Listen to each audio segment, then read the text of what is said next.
If you're a real estate agent and you feel like open houses are just a massive time suck instead of a way to actually get clients, you're in the right place. We are going to break down a really clear, actionable playbook to completely flip that script. And listen, that feeling is so common. This quote from a new agent on Reddit, it probably hits home for a lot of you. I've done about 10 open houses and I still haven't gained a client. It's really starting to feel like a waste of time. If that sounds even a little bit familiar, stick around. The problem isn't the open house itself, it's the playbook you're using. So, the very first thing we have to do is make a fundamental mindset shift. It's time to trade in all that frustration for some serious, strategic focus. I love this analogy from another realtor.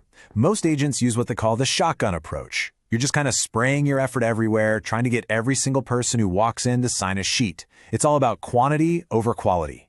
But the winning strategy? It's the rifle approach. You focus on quality conversations, you make a genuine personal connection first. Why? Because trust is everything in this business, and that starts with a real conversation, not just a name on a list. And this really gets to the true purpose of an open house. It's not just about selling this one house. According to the Keller Williams playbook, you have to see it as a lead generation event. Your main goal is to meet future buyers, and you know what? To attract those curious neighbors who might be thinking about selling too.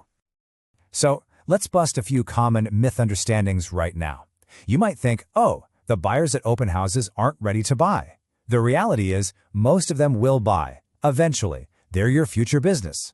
Or what about everyone already has an agent? Nope, so many buyers start their search at open houses before they ever commit to an agent. And the biggest myth of all, that your goal is to sell this specific house. The reality? Your goal is to build your network for the long game. Okay, so with that mindset locked in, it's time to get tactical. This is your preparation playbook because success absolutely starts long before that first guest ever walks through the door. Your prep really just boils down to 4 key things: picking the right house to get the most foot traffic, marketing the event like crazy, staging it to create an emotional connection, and so important, protecting your seller's property. So how do you pick a winner? Well, first, look for homes that are brand new to the market to catch that initial buzz. Prioritize neighborhoods with super low inventory, places where buyers are just hungry for new listings.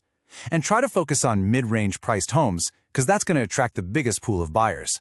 And here's a great pro tip. If you don't have your own listings yet, ask a seasoned agent in your office if you can host one of theirs. It's a total win-win. Next up is staging, and this quote from Meridian Realty just nails the psychology behind it. Buyers lead with emotion. You have to remember, staging isn't just about making a house look pretty. It's about creating an atmosphere where buyers can walk in and immediately picture themselves living there. So, focus your staging efforts where they really count. Declutter and depersonalize. Yes, that means the family photos have to come down. Arrange the furniture to highlight the flow of the space, not just all the stuff in it.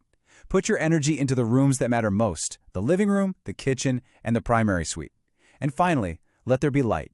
Open every single blind, turn on every single light, and make that space feel bright and welcoming. All right, the prep is done. It's game day. Let's talk about your strategy for engaging with guests once they actually start to arrive. And this brings us to probably the most debated tool in the entire open house arsenal, the sign-in sheet. Is it an essential tool for capturing leads, or is it just an immediate turnoff that kills any chance of building rapport? Well, the answer is, it's all in how you use it. There are a few different psychological angles you can take here. You've got the security approach, which creates a sense of obligation. Then there's the value add, where you offer something in return. The broker's rule kind of passes the buck to a higher authority. But a lot of the time, the most effective approach is the low-pressure one. It's totally disarming and it builds rapport right away. The key is to find the style that feels authentic and natural for you.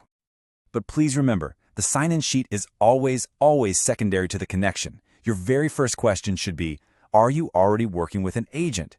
It just clears the air. Then use something like the FORD method. Ask them about their family, occupation, recreation, and dreams. This simple little framework shifts the whole conversation from a transaction to a relationship. It shows you care about them as people, not just as a potential commission. Your goal is to be a helpful human, not a pushy salesperson. Now, while you're busy engaging with all these guests and building all this rapport, there is one thing that is absolutely non-negotiable, and that is your safety. These are absolute essentials. Seriously, if you can, partner up with another agent or an assistant. Always, always check your cell signal and know your exits before anyone arrives. When you're showing people around, always walk behind your guests, directing them into rooms. Never let them get behind you. And finally, have a check-in system. Tell someone your schedule. Your safety is more important than any lead, period. And now for the final critical piece of the puzzle. The doors are locked, the signs are put away, but the most important work is actually just beginning. I'm talking about the art of the follow-up.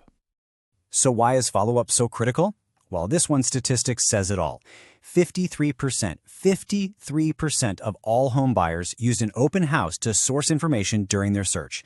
That is a massive pool of potential clients, but only if you actually connect with them after the event is over. Speed and relevance are everything here. So, just a few hours after the open house ends, send a thank you email that includes another listing they might like. The next morning, make a personal call and reference something you talked about. Within 24 hours, get them into your CRM. And here's a great bonus tip. Record and send a quick personal video message. It's a fantastic way to stand out. The key to modern follow-up isn't just dumping people into an automated drip campaign. It is all about providing real value. Send them hand-picked listings that you think they'll actually like. Offer a free market report.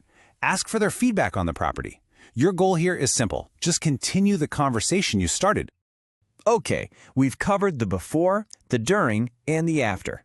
Now let's tie it all together and talk about how you can build your own personal winning playbook. Success in this business is really a blend of two things. On one side, you've got the system. That's your scripts, your checklists, your repeatable processes. But on the other side, you have the art. That's being personable, reading the room, and building genuine trust. The top agents, the really successful ones, are the ones who masterfully blend both. And finally, you've got to manage your expectations. A top team leader shared this stat, and I think it's so important.